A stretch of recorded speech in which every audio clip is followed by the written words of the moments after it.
question. Toni? Hey everyone, I'm so excited. This is one of my favorite times of the year. I love the Full Gear pay-per-view. I love the holidays, and I love wrestling around this time of the year. And I'm really excited to talk to all of you. There's a lot of great stuff happening in AEW, and excited to talk to you all about it. We're on the verge of the most exciting event and the most exciting development in AEW's history, which is our upcoming media rights deal, and now AEW being a streaming property for our shows and the simulcast that's coming. There's a lot of really great things in our future, and the biggest thing in our future right now is Full Gear. It's right in front of us, and I can't wait for Saturday night. I'm excited to answer all your questions, and I'll try to take as many as I can, and if I don't get a chance to take a question now, hopefully I can speak to some of you after the pay-per-view too. But we'll try to get as many as we can right now. Jim, we can fire away. Thanks, Toni. We are going to get started first with Jim Barcelone of the Miami Herald, who will be followed by Jason Powell with ProWrestling.net. Jim? Curious with all the things going on, especially with the event coming up, and also the Winter Live Events announcement. That was really big. I'm just curious with going into this event and into the new year with all these announcements of all these events coming up and tickets going on sale. Is there any thought of new ways, new marketing ways to get these shows going ahead of time to get the word out for them, or is it status quo?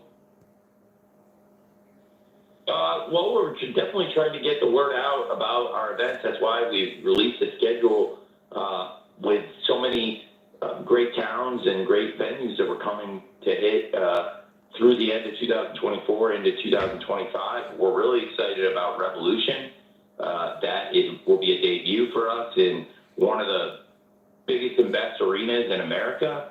I'm really excited about that opportunity, and I think we're going to be visiting a lot of new venues, a lot of great cities we've been to before, and some new places.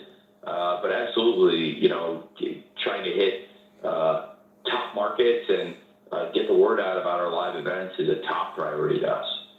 And for me personally, that's why I really wanted to see that release out there where people would know what the upcoming shows are going to be and have time to plan and even have time to budget for it as we're going into the holiday season. Thanks, Jim. Thank you, Jim. Up next, we have Jason Powell with ProWrestling.net, who will be followed by Dominic D'Angelo with One True Sport.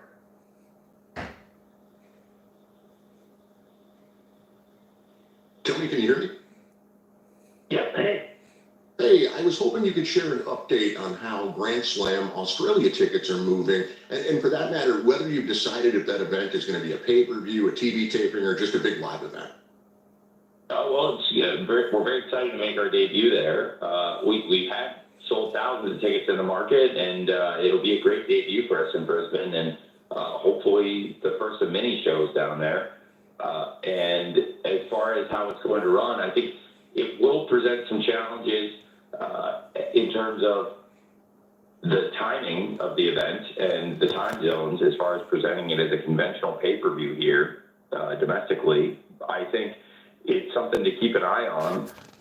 One of the great things about our media rights deal now is the opportunity to have our TV shows also their streaming specials.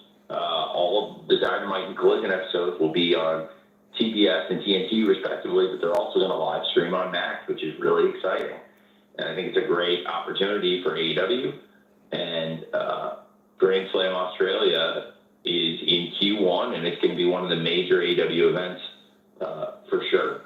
And it was part of the big live events announcement. Of course, we announced some TV shows, and it'll be a little bit of a different cadence for us going to Australia versus a normal TV week. But it'll be a great event, and everyone's going to be able to see it. I think the time zones present some challenges, and asking everyone to pay the pay-per-view for that. So it's definitely something we're going to make available to our fans here domestically, though, for Grand Slam Australia. Thanks for asking.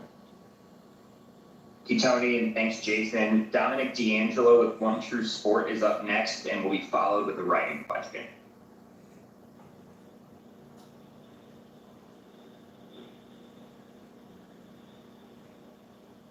Hey, Hey, can you hear me okay, Tony? now I do. Hey, man. Hey, good. Good to talk to you, Tony. Looking forward to the pay-per-view this weekend. Did want to talk about Chris Jericho as the ROH champion being the new wave and everything like that. Is putting the title on him, does that speak to some bigger plans in place for what you have for the Ring of Honor brand moving forward in 2025 and in the years to come as well? Well, Chris Jericho is one of the biggest names in AEW. He's now a 9-time world champion, and any championship he holds, he adds credibility to it. I love working with Chris, and I think Chris is one of the biggest names in pro wrestling. So absolutely, it adds a lot of prestige to Ring of Honor having Chris Jericho as the world champion. And I think it does speak to the ability of Ring of Honor to not only feature top stars in the company, but also potential for media rights excitement around ROH. And there definitely has been some. We've had some serious interest in ROH, and Chris Jericho as the world champion can only help. So that's a great question. Thank you very much. Great. Thank you, Dominic. Up next, we have a write-in from Andrew Baydala with Final Bell Media, and we're going to follow this up with Amy Nemedy from WrestleJoy.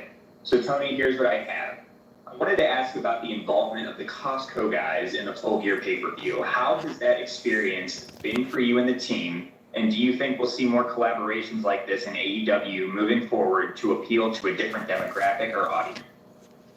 Well, it's been tremendous. It's been absolutely tremendous. It's something I've enjoyed. I have learned a lot about marketing and entrepreneurship from AJ and Justice. Those guys are tremendous. I really enjoy talking to them. Tomorrow I'm going to be on Fox Business Network talking about this collaboration with Big Boom AJ. And they've built a great brand. They're a really nice family. It's nice to see a father and son working together. And I think that's part of the appeal. Like, clearly America and people all over the world want to see this father and son. They're having a good time. They like spending time together.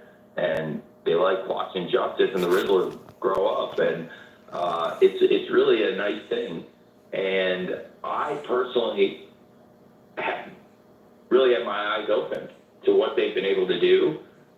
It was so cool to hear their name on The Tonight Show and to be featured on The Tonight Show and have AEW discussed on such a prestigious platform. That was really cool. And that's just one example of the kind of high-profile media that Big Boom AJ and Good Justice have been bringing to AEW, and we're very excited to have the Riddler at Full Gear, too. I think that's awesome. And it's a great collaboration, and absolutely it's indicative of the kind of great collaborations we want to have with our marketing partners. Thanks for asking. Thank you, Tony, and thank you, Andrew. Amy Nemedy with WrestleJoy is up next, followed by Dave Meltzer with the Wrestling Observer. Amy? Hi, Tony. Can you hear me? Yeah, hi. Hi. So I wanted to talk about Orange Cassidy and Jon Moxley for the AEW World Championship at Full Gear. In the November Rain video package, we really got a deep understanding into the story of both of these men as they're vying for the AEW Championship, but also fighting for the spirit, in a way, of AEW. They're both tied in singles matches. Orange had beaten Mox to retain the International Championship at Full Gear last year, while Mox had beat him to win it at All Out. But they both have gotten darker, grittier, and more intense as they've been sort of embroiled in a battle of psychological warfare. What are the stakes as you see them in this match, and will either man be the same coming out of it? Thank you for your time. Well, that's great.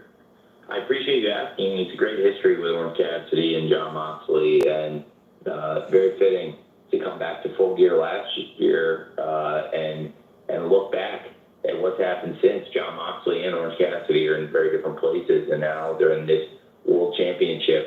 fight. And they're two of the greatest stars ever in AEW. When we launched the company, John Moxley stood atop AEW from the very beginning. And Orange Cassidy is somebody who's had a much more methodical rise to prominence. And I think Orange Cassidy does a lot of things methodically.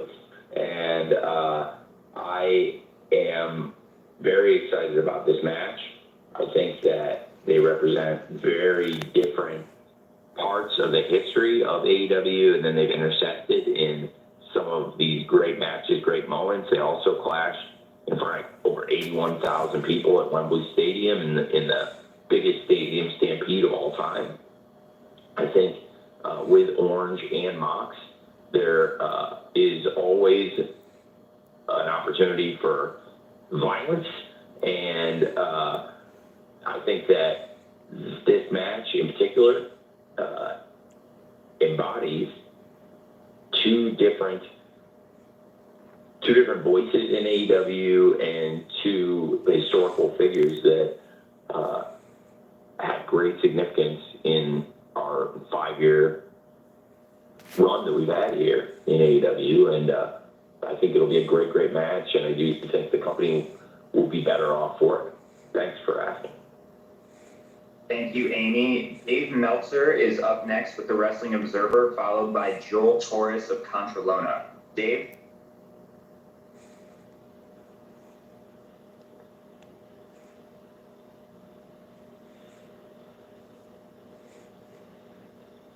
Dave, go ahead.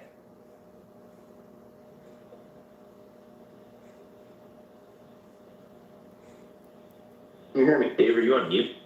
Can you hear me? Oh, now we do. Yeah, Dave. Okay. Hey, Tony, how are you? Hey, good. Thanks, man. So, I saw the new schedule and everything, that there's some dates where you're going to be doing, Collision and Dynamite on the same night. And on those weeks, I mean, do you have, are there alternative plans for Ring of Honor? And also, I guess the bigger question is, you sort of answered this as far as Ring of Honor, but as far as domestic and international television media rights deals, do you have any, do you have any things that you could kind of let us know as far as how international looks going forward for next year, and as far as domestic, how close you might be on whether it's Ring of Honor or another AEW show coming up, going forward for 2025? Well, it's a great question, Dave, and there's a couple things in there. There's very few, it's a low percentage, and it's not supposed to be a common thing at all, and it's not going to be a regular occurrence. Rarely are we taping the shows on the same night. The only time where you really see it happen more than once consecutively is around the Australia event, which is a little bit of a different cadence for us, like I said, because we have to film content and then fly the crew internationally, and it's a very long flight and a long trip. So it's not going to be common, and very rarely would we tape those shows on the same night. Typically, it's around an international trip or some special occurrence. So the cadence of taping still is far from final for next year, and there's still great media opportunities out there for AEW, and we're still having a lot of active negotiations about AEW and Ring of Honor. One thing that we know for sure is, obviously that